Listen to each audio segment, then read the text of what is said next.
We who are in these various roles, whether it's administrative roles or faculty roles or classified, professionals, we have to be part of the project of humanize the institution. And part of what does it mean to humanize the institution? It's not just about the numbers. It's not just about like, okay, how many people of this race or ethnicity do we have here? How much funding are we allocating there? But are we also working in ways and acting in ways that is inviting and welcoming all the dimensions of our humanity?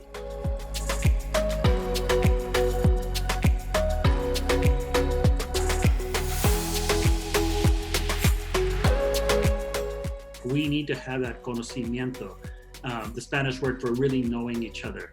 That needs to be part, and really knowing each other means not just your title and your degree and your work history, but what are your life experiences that have brought you to what's meaningful to you, what's important to you, what's weighing on you, what are you celebrating, that those other parts of ourselves are important. So I think that if we can start to do that more amongst ourselves as deans, and then as department chairs, if we experience it and feel it for ourselves, because everybody is holding things. Again, some of us have just gotten better trained at learning how to check it at the door, and we're used to rolling in that way. But if we can start to invite it in and people feel the relief of, damn, this actually feels better. I actually know this person better after doing this 15-minute activity. I know this person better after having worked with them for 10 years. Because many times these administrative roles are very isolating. There aren't structures that bring us together and help us, share ideas and to talk about things that are weighing on us.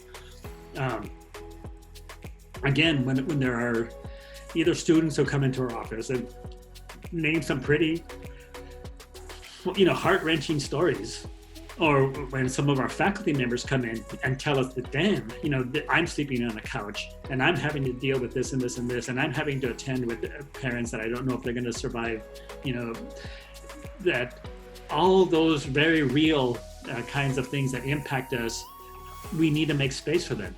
So how do we create institutionally the time and the space to be able to hold each other, to attend to those dimensions of ourselves, so that the experience isn't what has been happening, but it's happened, for decades and decades and hundreds of years, is that to be in school means that I have to check the real part of myself. I check it at the door, and only this very small, narrow dimension of myself that's about my head and my understanding and learning facts and figures and calculations, that's all that I get to present here.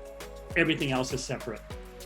But how do we actually create institutions and structures and practices that invite all of us in and make space to hold that? I'm grateful and glad for all the work that has historically been done at the Anza by previous generations of folks that have made it possible so that today there are real, heartfelt, meaningful discussions going on about how we're going to change this institution.